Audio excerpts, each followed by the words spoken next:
Bueno, pues vamos a darle continuidad, hermano, a este estudio que justamente, a ver, un momento. Aquí. Sí, sí están. Eh, pues vimos efectivamente allá en Hechos, en la semana pasada o antepasada, vimos cómo se dio este evento de la sanación de un cojo, pero que al final de cuentas el evento de la sanación como que quedó en un segundo término, ¿se acuerda? Que al final las cosas se orientaron precisamente por el cuestionamiento que le hicieron a Pedro y a Juan de lo que estaban haciendo. Ok, derecho, ok.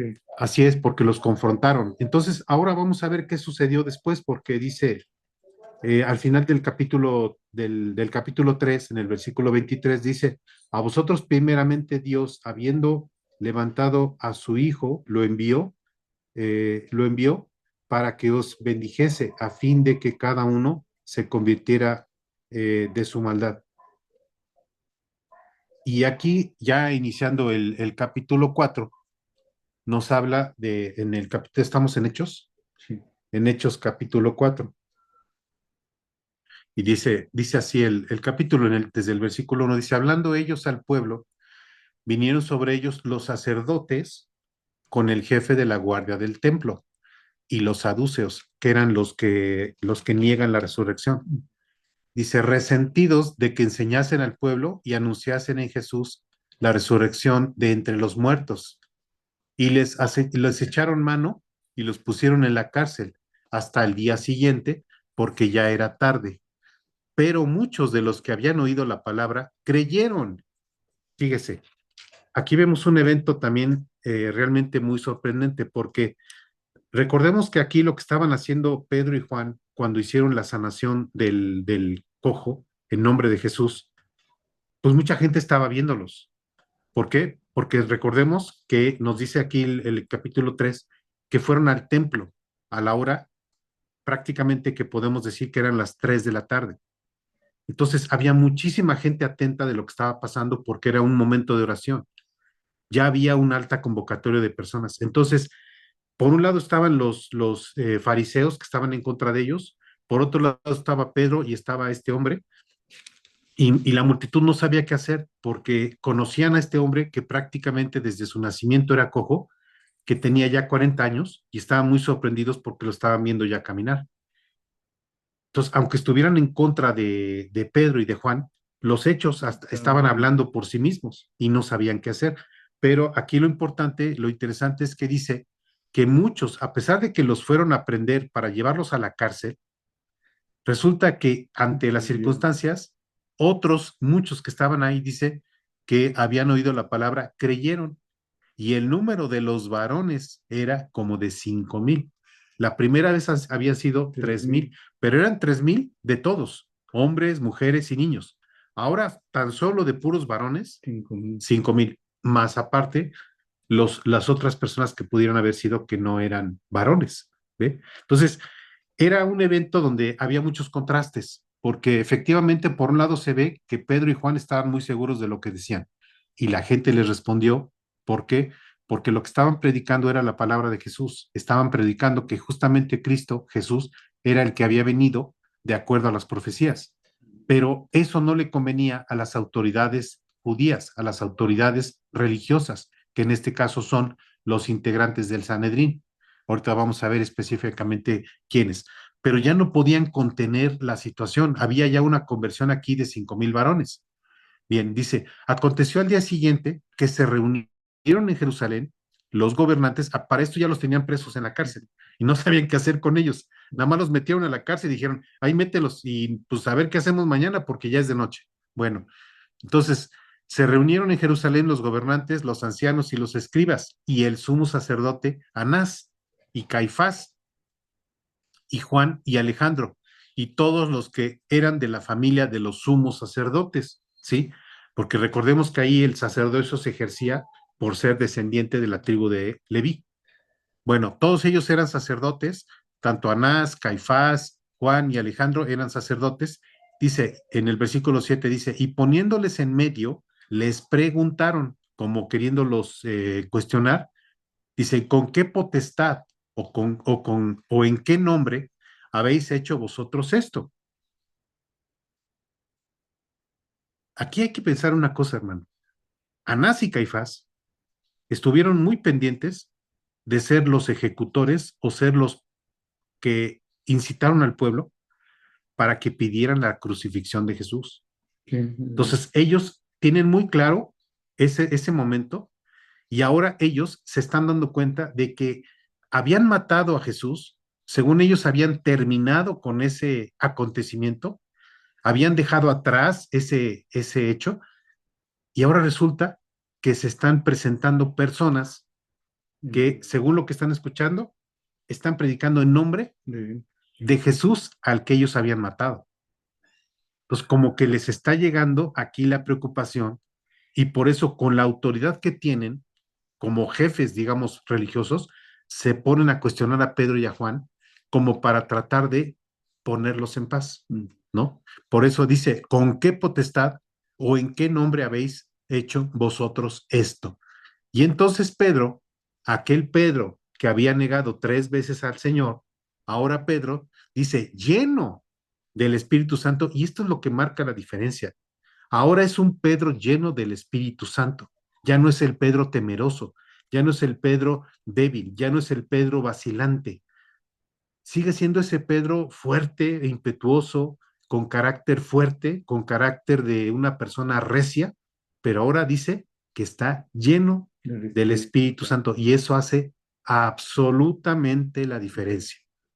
Y les dijo, gobernantes del pueblo, o sea, les da su lugar, pero vamos a ver cómo se los pone en cuanto a lo que les dice. Y ancianos de Israel, gobernantes del pueblo y ancianos de Israel, puesto que hoy se nos interroga acerca del beneficio hecho a un hombre enfermo, se refiere al cojo, de qué manera éste haya sido sanado, sea notorio a todos vosotros y a todo el pueblo de Israel que en el nombre de Jesucristo de Nazaret, a quien vosotros, les dice, a quien vosotros crucificasteis y a quien Dios resucitó de los muertos, o sea, ¿sí se acuerdan que ustedes mandaron pedirle a los romanos, guardias, a los romanos, porque dijeron que no vaya a ser que los discípulos robaran el cuerpo y luego dijeran que había resucitado? Bueno, pues se les cumplió esto que ellos sospechaban. Efectivamente, Cristo resucitó.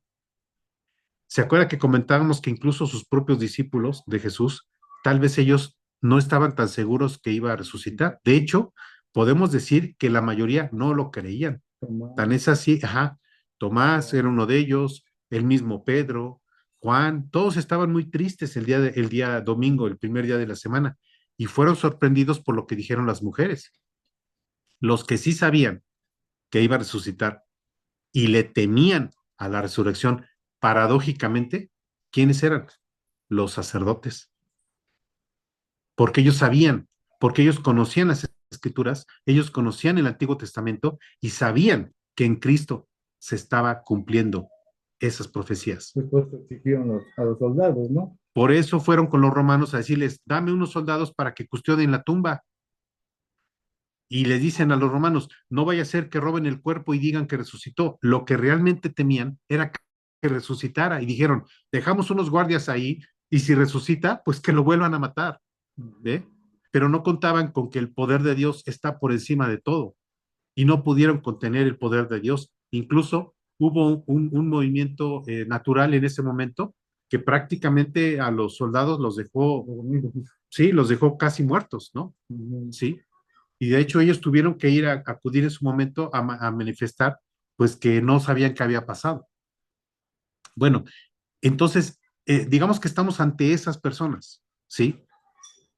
Y no se nos olvide también un tema. No se nos olvide que dentro de ese Sanedrín, dentro de ese grupo de sacerdotes, sí, de sacerdotes, estaban ciertamente Anás, Caifás, pero también estaba Nicodemo. Nicodemo, el que había tenido el encuentro con el Señor. Entonces, él también seguramente le pudo haber resonado. A Nicodemo no lo mencionan aquí, pero él seguía siendo miembro de ese Sanedrín, porque era también un fariseo prominente y era un miembro de ese cuerpo eclesiástico. Ujú. Entonces, aquí ya había muchas voces, o sea, ya se estaba, digamos que moviendo el ambiente y los propios sacerdotes, ya no todos estaban de conformidad con Anás y Caifás. Por lo menos ya podemos contar a dos fariseos que seguramente estaban ya en una forma de ver las cosas distinta. Uno era Nicodemo y el otro era José de Arimatea, que fue el que pidió que le entregaran el cuerpo del Señor para llevarlo a la tumba. Entonces, vamos a ir viendo cómo se van transformando las conciencias. Aquí lo empezamos a ver y lo vamos a confirmar en el siguiente capítulo cuando lo veamos, cuando hablemos de un personaje también muy interesante que habló con ellos. Bien, dice, sea notorio a todos vosotros, versículo 10, y a todo el pueblo de Israel, que en el nombre de Jesucristo de Nazaret, a quien vosotros crucificasteis y a quien Dios resucitó de los muertos, por por él, este hombre está en vuestra presencia sano. O sea, por él, este hombre ya no es cojo. Versículo 11 dice, este Jesús es la piedra reprobada por vosotros los edificadores, la cual ha venido a ser cabeza del ángulo. Y en ningún otro hay salvación, porque no hay otro nombre bajo el cielo dado a los hombres en que podamos ser salvos. Claramente aquí ya Pedro entiende perfectamente que por mano de Cristo viene la salvación al mundo, porque ya confirmó él que las profecías se cumplen justamente con Jesús.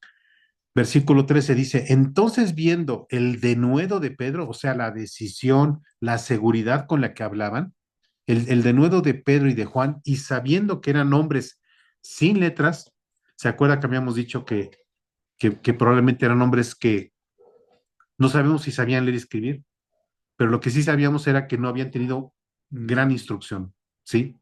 Si a duras penas sabían leer y escribir, era ya ganancia, ¿no? Pero dice aquí claramente que eran hombres sin letras. No tienen derecho ni de ver las escrituras.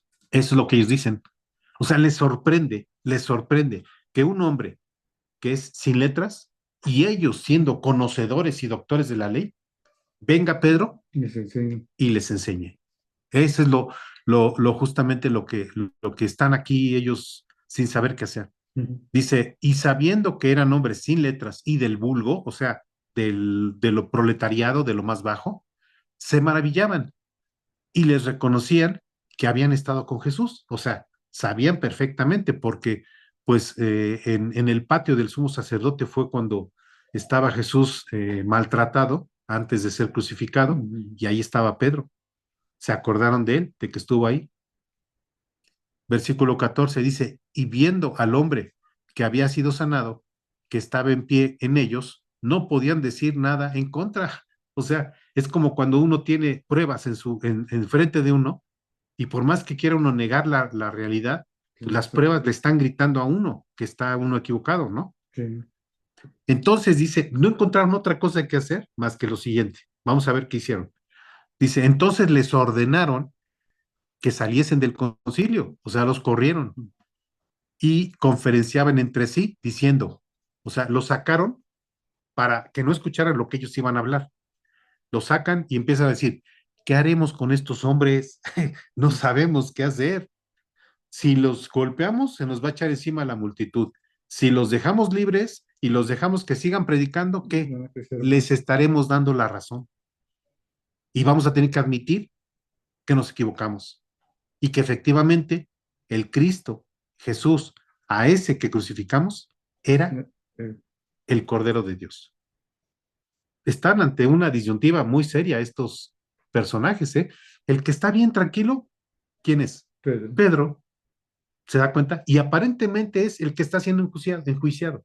Y sí, sí lo están enjuiciando, pero Pedro está tranquilísimo. Ya no es ese Pedro preocupado cuando le dijeron, tú eras discípulo de él. No, no, yo no lo conozco. Ya no es ese Pedro. Ahora es un Pedro que está tranquilo, está sobrio, está confiado. ¿Por qué? Porque está predicando la palabra de Dios. Eso es lo que le da la seguridad. Y algo muy importante, nos lo acaba de decir en estos versículos, ya tenía la presencia del Espíritu Santo en él. ¿Quién lo puede vencer? ¿Verdad? Entonces, eso es algo muy importante. Dice entonces, ¿qué haremos con estos hombres? Porque de cierto, fíjese, de cierto, señal manifiesta ha sido hecha por ellos. O Ujú. sea, están admitiendo que la señal que hicieron, ¿a qué se refieren? A la sanación del cojo.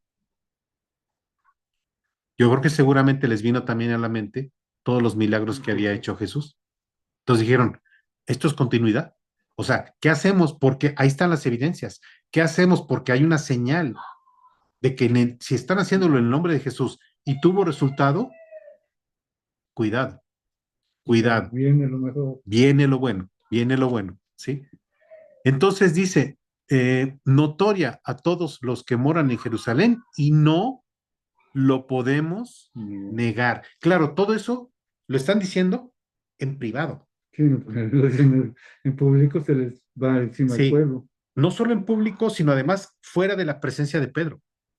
O sea, no querían que Pedro escuchara esto porque están diciendo, oye, ese que está allá afuera, que viene de predicar, que se convirtieron 5,000, pues las evidencias indican que pues no podemos negar lo que estamos viendo. Realmente hay una señal de Dios de parte de ellos. ¿Qué hacemos? ¿Qué hacemos? Y esto nos lleva a pensar, hermano, que efectivamente tuvieron la oportunidad, a pesar de que habían mandado crucificar a Jesús, tuvieron la oportunidad de decir, pues nos equivocamos y vamos a arrepentirnos y vamos a reconocerle como nuestro Salvador personal. No lo Y no lo hicieron. hicieron.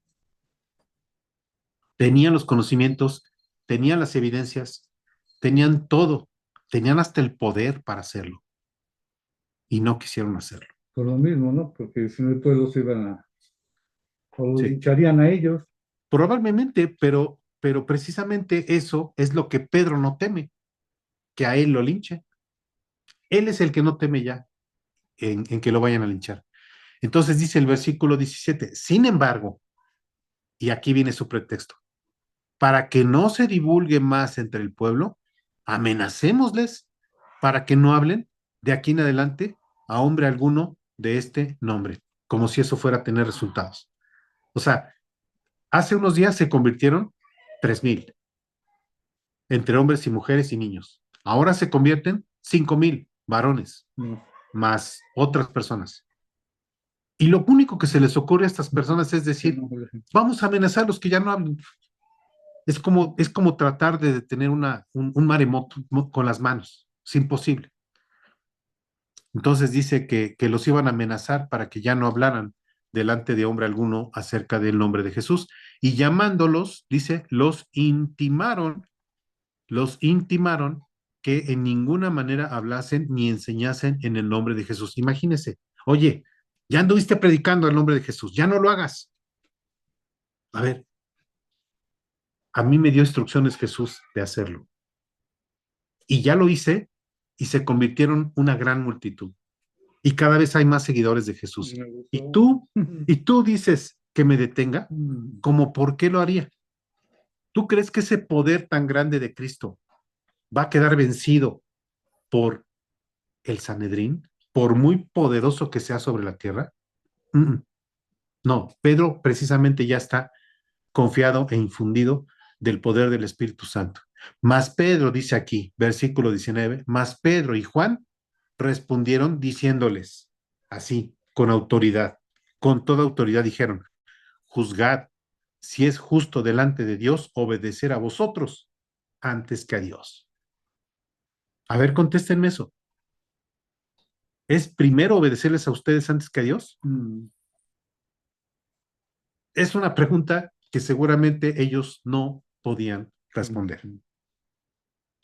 Dice, porque no podemos dejar de decir lo que hemos visto y oído. O sea, no podemos dejar ya de dar testimonio de que hemos visto el poder de Jesucristo como el Hijo de Dios. Ellos entonces, dice, los amenazaron y los soltaron. O sea, ya no pudieron hacer mucho. Nada más los amenazaron, dijeron, bueno, mira, no lo vuelvas a hacer, ¿eh? Y ya te voy a soltar, pero de aquí en adelante pórtate bien. Ya no andes predicando de ese Jesús, ¿eh? ¿Entendiste? Bueno, ya puedes irte. ¿No se le hace hasta ridículo, Pues en ese tiempo hasta sin mal, ¿no? sentido? Hasta quedaron en ridículo. y quedaron en ridículo delante de ellos y quedaron en ridículo delante del pueblo. Bueno, dice, y no hallando ningún otro modo de castigarles por causa del pueblo, o sea, porque le temían al pueblo, porque todos glorificaban a Dios por lo que se había hecho, ya que el nombre en quien se había hecho este milagro de sanidad tenía, o sea, aquel hombre al que habían curado, el hombre que estaba cojo, tenía 40 años. Y si nació siendo cojo, pues todos lo conocían y podían dar testimonio de que no era algo simulado, ¿sí? Entonces, aquí vemos, hermano, cómo precisamente el poder de Jesucristo y el poder del Espíritu Santo, que el mismo Jesucristo dijo, es necesario que yo me vaya, que yo regrese al cielo, que yo regrese a la diestra del Padre, para que venga ¿quién? El Espíritu Santo. Sí, porque Entonces, me habías dicho que este, no dejó a ningún hombre, en efecto, dijo que iba a mandar a alguien, sí. era el Espíritu Y a Santo. quien dejó fue al Espíritu Santo. Claramente Por lo medio dice. de él entra con Pedro, Pedro lo fortalece, lo llena Exacto. del Espíritu Sí, y comienza a hacer la prédica, y así es es. cuando te rejunta a los 3,000, a 5,000, y pues fue un buen hecho, ¿no? Sí, o sea, usted está recapitulando justamente lo que hemos dicho en las pasadas sesiones, que justamente deja a Pedro, pero no lo deja solamente a él, deja a la iglesia, deja a la congregación. Y en esa congregación está Pedro, sí, pero no es el único. Está también Juan. Más adelante veremos cómo se va a integrar Pablo y se van a seguir integrando muchos hermanos. Estuvo también Esteban. La gran comisión que el Señor Jesús dejó, no se la dejó a un solo hombre, y más bien al que dijo que iba a dejar en su lugar, no fue a un hombre, sino fue al Espíritu Santo, porque dijo, yo me voy a ir y va a venir el Espíritu Santo. Y cuando el Espíritu Santo vino, entró en la vida de los cristianos, y aquí vemos la prueba en que Pedro, justamente actuando por el Espíritu Santo y ya lleno del Espíritu Santo, es como lleva a cabo todo lo que está haciendo, con seguridad, con tranquilidad, con absolutamente sin ningún miedo y diciendo, no te voy a obedecer a ti, porque lo que me estás pidiendo va en contra de lo que me ordenó el Señor Jesús. Y tú lo sabes, porque están escritos en las Escrituras. Exactamente, eso es muy importante, ¿eh? Que ellos lo sabían y por eso no podían contradecirlo y por eso dijeron, ya no podemos hacer nada. Suéltenlos. Oye, hermano, ¿y por qué, por ejemplo, ellos que juzgaron a Pedro, por qué no hicieron ellos milagros? ¿Se refiere a los miembros del Sanedrín? Sí, No, porque claramente ellos no tenían el Espíritu Santo, correcto. claramente ellos eran contra el Señor Jesús, a pesar de que sabían que había venido ya el Salvador.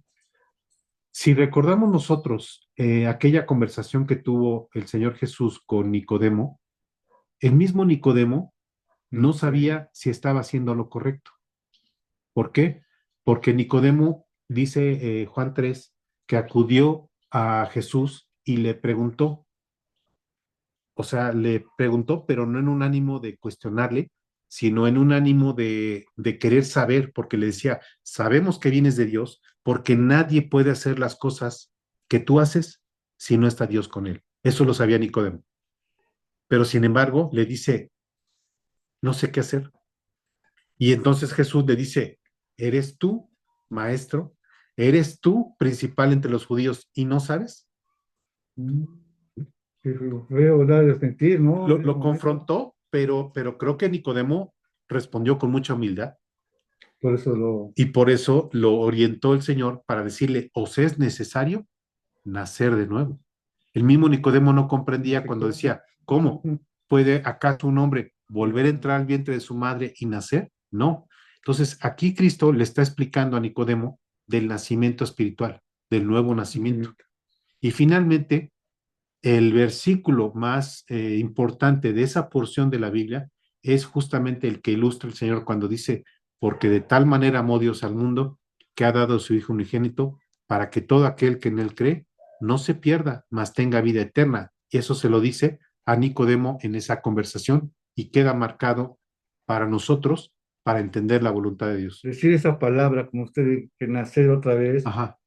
pues mucha gente se quedaba así, ¿no? Todos se Porque quedaban no así. comprendían, porque lo pensaban desde un punto de vista material, No pensaban lo en lo pensaban desde un espiritual. punto de vista humano, no lo pensaban desde el punto de vista del Señor Jesús. Ese es el problema. No lo pensaban desde el punto de vista espiritual, no lo veían desde la voluntad divina, sino lo veían humanamente.